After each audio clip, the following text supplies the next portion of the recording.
வணக்க நேயர்களே, நீங்கள் இணைந்திருப்பது இன்றைய ராசி பலன் நிகழ்ச்சி.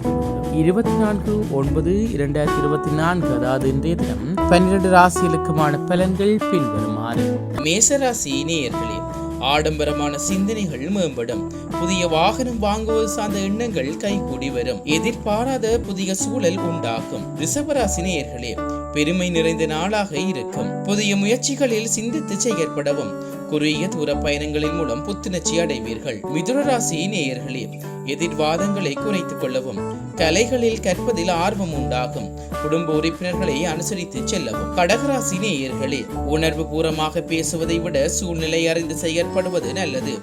எதிலும் தன்னம்பிக்கையுடன் செயற்படுவீர்கள்.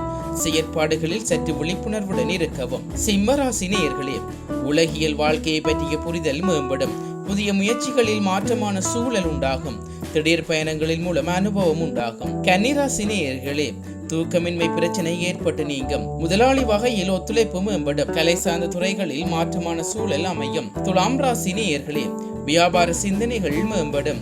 யாக பணிகளில் ஈடுபாடு ஏற்படும். அதிகார பணிகளில் கவனத்துடன் இருக்கவும். விருச்சிக ராசி நேயர்களே, வியாபார போட்டிகளை சமாளிப்பீர்கள்.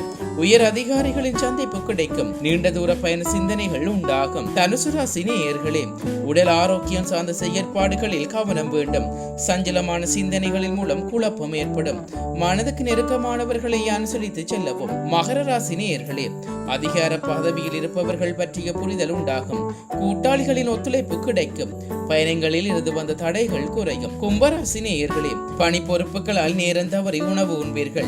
வழக்கு விவகாரங்களில் இருந்து வந்த இழுபறிகள் குறையும். மற்றவர்களின் தவறுகளை சுட்டிக்காட்டுவதில் விவேகம் வேண்டும். மீனராசி நேயர்களே, வணிகத்தில் விவேகத்துடன் செயற்படவும். பிள்ளைகளின் வழியில் வருமானம் ஏற்படும். பாரம்பரியம் தொடர்பான தேடல் உண்டாகும். இத்துடன் இன்றைய ராசி பலன் நிகழ்ச்சி நிறைவடைந்தது. தொடர்ந்தும் நாளை காலை ராசி பலன் நிகழ்ச்சிகளோடு இணைந்து கொள்வோம். நன்றி.